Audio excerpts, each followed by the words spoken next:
Dan salah satu kendala dari social movement adalah masalah dana. Betul nggak nih? Ya, pada nggak ada yang ngomong. Jadi nggak punya duit semuanya.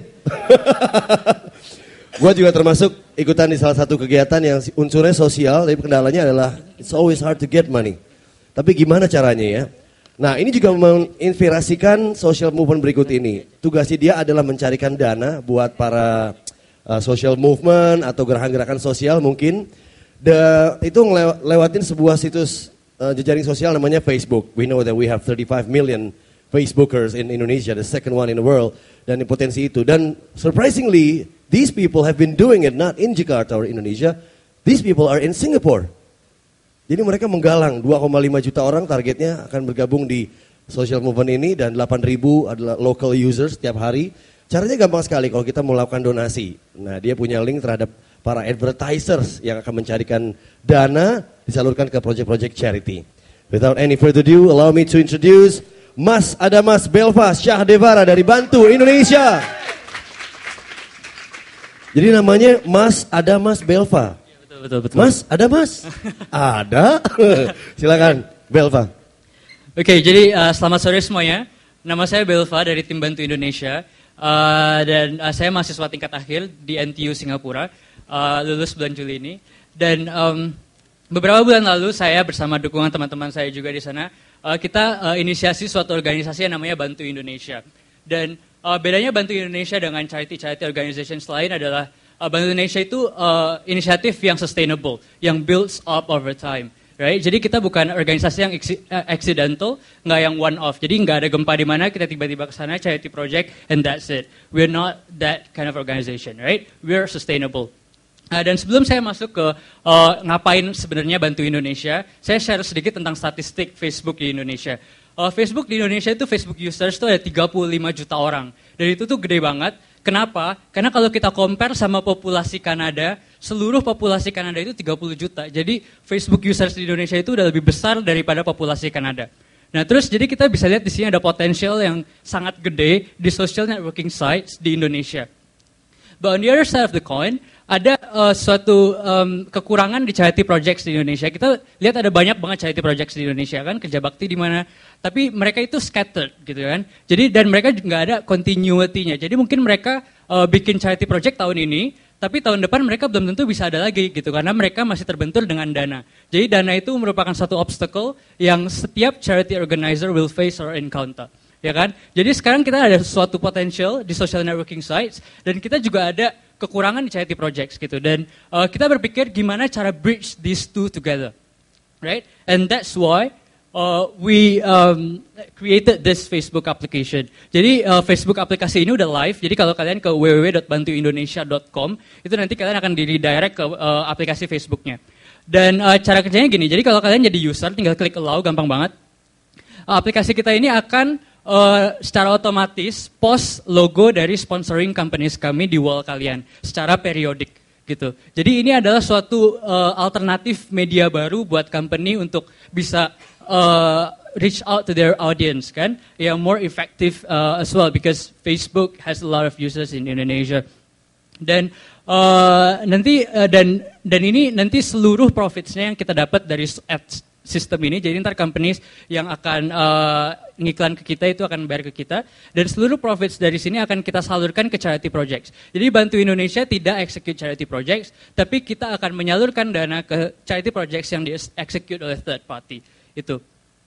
Dan ini adalah suatu inisiatif buat company yang sangat-sangat bagus karena ini bisa buat mereka suatu alternatif yang cheaper gitu kan. Jadi daripada mereka misal iklan di misalnya situs online berita mana gitu kan.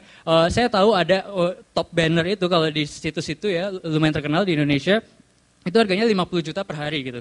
Jadi kalau misalnya mereka lewat Bantu Indonesia, mereka bisa reach to even a wider audience of people, cheaper and more effectively as well. So dan ini adalah suatu inisiatif yang sustainable. Kenapa saya bilang sustainable? Karena ini win-win-win proposition buat semua. Company ini suatu hal yang cheaper, ini suatu hal yang more effective, dan mereka juga bisa viewed as a company that's socially responsible, a company that cares about the issues in Indonesia. Right? Terus kalau society juga benefits from the charity projects that would be otherwise impossible without Bantu Indonesia. ya kan? Dan yang ketiga, dan ini where things got interesting, is that we challenge the donation paradigm. Kita mau challenge paradigma donasi dari orang-orang gitu. Jadi selama ini kan orang kalau mau donasi harus punya duit dulu gitu ya. Punya duit kita donasi.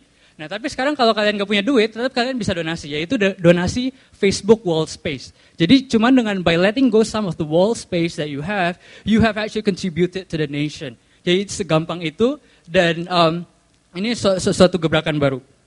Terus ini execution, saya nggak akan touch semua. Mungkin pertama application development. Satu di situ kita punya analytics for decision making. Jadi kita karena ini elektronik ya, bagusnya adalah kita bisa benar-benar track progress kita tuh gimana. Jadi kita punya grafik. Jadi setiap Senin, Selasa, Rabu, Kamis, Jumat, Sabtu, Minggu gitu ya. Berapa user yang masuk pagi, malam. Dan kita bisa lihat growth over time-nya tuh gimana gitu. Jadi itu bisa membantu kita untuk decision making. Jadi kalau misalnya ternyata orang-orang tuh banyak di minggu malam gitu, berarti kita akan post sebanyak-banyaknya di minggu malam supaya viewed by more people gitu.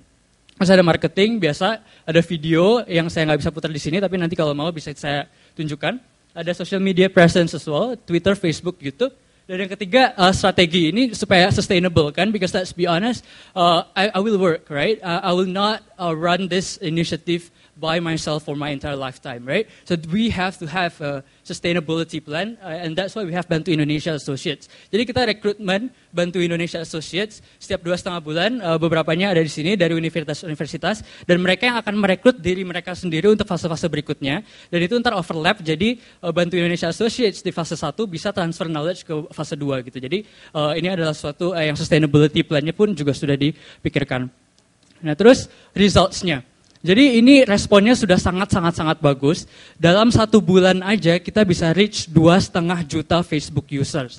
Oke, dan monthly active usersnya sampai sekarang kita udah ada 8.000 active users dan itu ada di 19 negara as far as Ethiopia. Saya sendiri juga kaget. Tiba-tiba ada orang Indonesia yang tinggal di Ethiopia.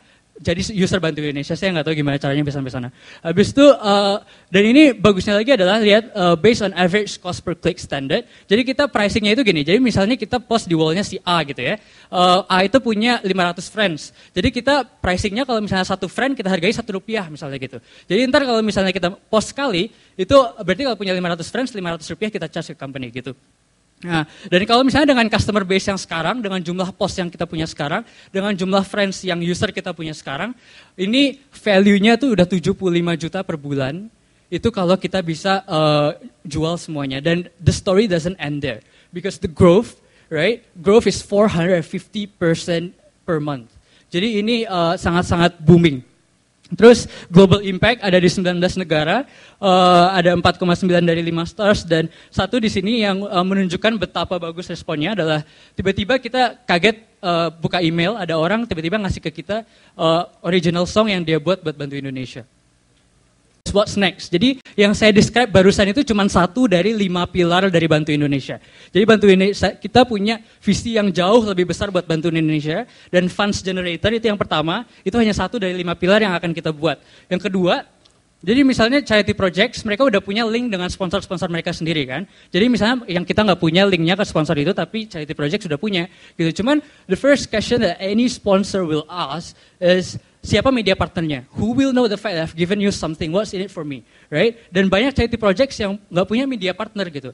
Dan sekarang dengan Bantu Indonesia, mereka bisa bilang kalau media partner saya adalah Bantu Indonesia. Dan jadi mereka bisa pakai statistik-statistik kita yang bagus. Dan mereka punya jauh lebih tinggi negotiating power ketika mereka negotiate dengan sponsor. Jadi mereka bisa dapat uang yang lebih banyak mudah-mudahan. Yang ketiga, kita juga bisa receive direct donations. Ini nothing much. Yang keempat, manpower connector. Karena kita sekarang udah punya reach begitu banyak orang, kita setiap hari dapat email. Saya mau volunteer di Merapi, saya mau volunteer jadi guru gratis, saya mau apa gitu. Nah, kalau kita udah punya connections ke charity projects kan, dan kita punya orang-orang yang eager untuk do something. Dan kenapa nggak kita connect? Jadi kita bisa jadi manpower connector as well. Jadi kalau charity project sekarang mereka seluruh dari streamnya itu udah ke cover kan. Jadi mereka nggak punya duit kita bisa kasih. Mereka nggak punya media partner bisa marketing lewat kita jadi media partner. Kalau misalnya mereka nggak punya kurang orang juga bisa kita bantu gitu. Jadi kita connect good people with good charity projects. Yang kelima, kita punya banyak sini charity projects. Dan ntar yang kita danai, mereka itu harus balikin ke kita video dan dokumentasi. Jadi budgetingnya gimana, proposalnya gimana, lessons learn-nya apa, gitu-gitu. Dan kita nanti akan arrange dokumen itu dan itu akan jadi publicly available. Jadi sekarang orang bisa lihat ke website kita dan belajar gitu. Gimana caranya bikin charity project yang benar. Gimana proposalnya gitu. Dan nanti kita akan arrange berdasarkan satu topik misalnya education dan 2 geografi misalnya education di Jakarta. Oh ini aja charity projects-nya dan gimana itu kelihatannya gitu kan. Jadi it's in the hope that people will be inspired to even create more charity projects gitu.